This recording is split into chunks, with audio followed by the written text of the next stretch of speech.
ইতিহাস পরীক্ষা আশা করছি সকলের ভালো হয়েছে।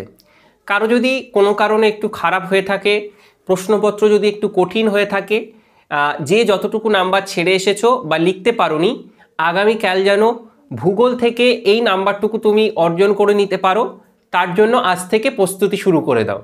প্রত্যেকেই জানো ভূগোল একটা অত্যন্ত জনপ্রিয় এবং অত্যন্ত স্কোরিং সাবজেক্ট। খুব সহজে অল্প সংখ্যক প্রশ্ন পড়ে তোমরা ভূগোলে কিন্তু হিউজ একটা মার্কস ক্যারি করতে পারবে। তো আজকের ভিডিওতে আমি তোমাদের সামনে তোমাদের যে 5 নাম্বার মানের বড় প্রশ্ন হয় সেই বড় প্রশ্নের একটা লাস্ট মিনিট সাজেশান দেব, আঞ্চলিক অংশ এবং প্রাকৃতিক অংশ।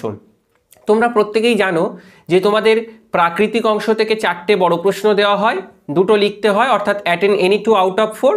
আঞ্চলিক থেকেও 4টে দেওয়া হয়, 2টো লিখতে অর্থাৎ অ্যাটেন্ড এনি 2 আউট অফ 4। তাহলে তোমাকে মোট 8টা প্রশ্ন দেওয়া হবে, তার মধ্যে 4টে লিখতে হবে, 2টো আঞ্চলিক 2টো প্রাকৃতিক থেকে।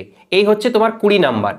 তো আজকের ভিডিওতে তোমাদের জন্য যে সাজেশনটা আমি দেখাবো বা যে প্রশ্নগুলো বলে দেব, এই প্রশ্নগুলি তোমাদের জন্য নির্বাচন করে দিয়েছেন ভূগোল বিষয়ের জনপ্রিয় একজন শিক্ষক, আমারও শিক্ষক, মাননীয় জিয়াউল মুস্তাফা স্যার। স্যারকে আমরা আন্তরিকভাবে ধন্যবাদ জানাই এবং তোমরাও অবশ্যই কমেন্ট সেকশানে স্যারকে থ্যাংক ইউ লিখে জানিও।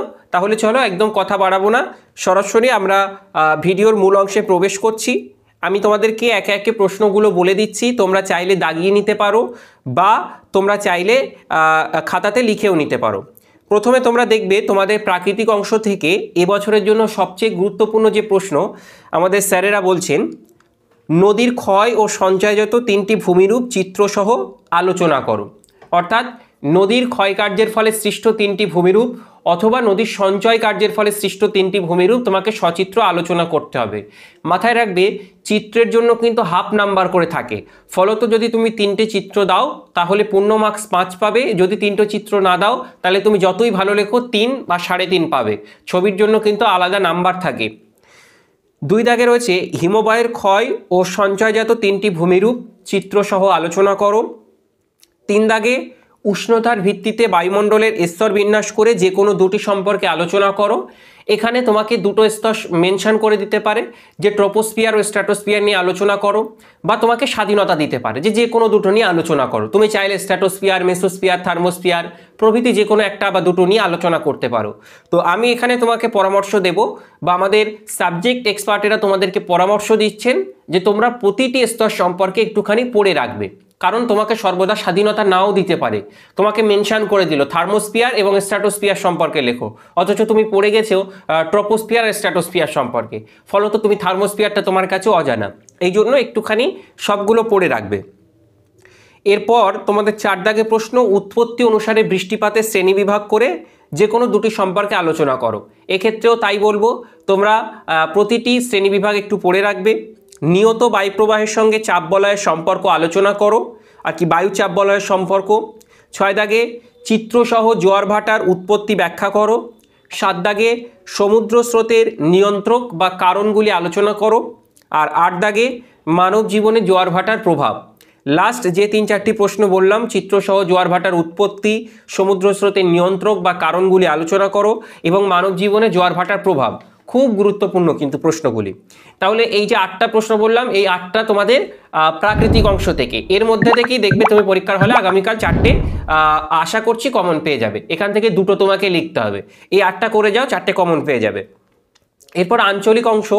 আঞ্চলিক অংশ থেকে যে 8টা বলে দিচ্ছি, এই 8টার মধ্যেই পেয়ে যাবে। 4টে তোমার পরীক্ষাতে আসবে, 2টো লিখতে হবে, একদম নিশ্চিত থাকতে পারো। প্রথম প্রশ্ন, পূর্ব ও পশ্চিম উপকূলের পার্থক্য লেখো। তুলনাটা একটুখানি দেখে রাখবে, মানে পূর্ব উপকূল ও পশ্চিম উপকূলের মধ্যে তুলনা। 2 দাগে উত্তর ও দক্ষিণ ভারতের নদ নদীর মধ্যে পার্থক্য। তাহলে এটা কিন্তু খুব গুরুত্বপূর্ণ। গুরুত্বের নিরিখে আমাদের শিক্ষক মহাশয়রা বলছেন উত্তর ভারত এবং দক্ষিণ ভারতের নদ নদীর মধ্যে যে পার্থক্য বা এদের যে পার্থক্য, এটা এখানে বলা হয়েছে, পার্থক্যটা কিন্তু খুব গুরুত্বপূর্ণ। এটাই বছরের জন্য ইম্পর্টেন্ট, একটু ভালোভাবে দেখবে। 3, ভারতের ধান, গম, তুলা ও কফি চাষের অনুকূল ভৌগোলিক পরিবেশ আলোচনা করো। এর মধ্যে থেকে যে কোনো একটা আসবে, তোমাকে 4টেই দিয়ে বলবে না, তোমাকে যে কোনো একটা দিয়ে বলবে যে ভারতে গম চাষের অনুকূল ভৌগোলিক পরিবেশ লেখো। তোমাকে সেক্ষেত্রে গম চাষের জন্য আদর্শ উষ্ণতা, গম চাষের জন্য আদর্শ মৃত্তিকা, তারপর কেমন ধরনের বৃষ্টিপাত, মৃত্তিকা ইত্যাদি ইত্যাদি প্রয়োজন হয়, সেগুলো তোমাকে লিখতে হবে। তো এখানে যে কোনো একটা আসবে, এই চারটে একটু দেখে রাখবে। 4 দাগে দেখবে পূর্ব ও মধ্য ভারতের লৌহ ইস্পাত শিল্পকেন্দ্র গড়ে ওঠার কারণ। 5 দাগে সম্প্রতি ভারতে অটোমোবাইল শিল্পের উন্নতির কারণ, বা এটাই ঘুরিয়ে দিতে পারে পেট্রো রসায়ন শিল্পের উন্নতির কারণ। দুটো প্রশ্ন কিন্তু সেম। 6 দাগে দেখে রাখবে ভারতে অসম জনবন্টনের কারণ আলোচনা করো। 7 দাগে দেখবে ভারতে দ্রুত জনসংখ্যা বৃদ্ধির কারণ কি, সংক্ষেপে ইয়ার প্রভাব লেখো। তোমরা প্রত্যেকেই জানো ভারত এই মুহূর্তে পৃথিবীতে জনসংখ্যার দিক থেকে ফার্স্ট র্যাঙ্ক করছে। পৃথিবীর মধ্যে সবচেয়ে জনবহুল দেশে ভারতের স্থান সর্বপ্রথম, 1.5 বিলিয়ন প্রায় ভারতের জনসংখ্যা বর্তমানে। তো এই যে জনসংখ্যা বৃদ্ধি কি কারণে হচ্ছে, সেই কারণগুলো তোমাকে লিখতে হবে। আর 8 দাগে তোমরা একটু দেখে রাখবে রেলপথকে ভারতের উন্নয়নের জীবনরেখা বলা হয় কেন, বা রেলপথের গুরুত্ব কি। এইগুলো যে 8টার কথা আমি বললাম আঞ্চলিক অংশ থেকে, এই 8টা যদি তুমি দেখে যেতে পারো, আশা করছি এর মধ্যে থেকে 4টে তুমি পরীক্ষার হলে মানে পরীক্ষার খাতাতে কমন পাবে, যে কোনো দুটো তোমাকে লিখতে হবে। তাহলে কি বললাম, বড় প্রশ্নের জন্য এই যে 16টা প্রশ্ন, 8টা প্রাকৃতিক অংশ 8টা আঞ্চলিক অংশ থেকে বললাম, এই 16টার মধ্যে থেকে 8টা কমন পেয়ে যাবে। 8টার মধ্যে থেকে 4টে লিখতে হবে, দুটো প্রাকৃতিক দুটো আঞ্চলিক থেকে।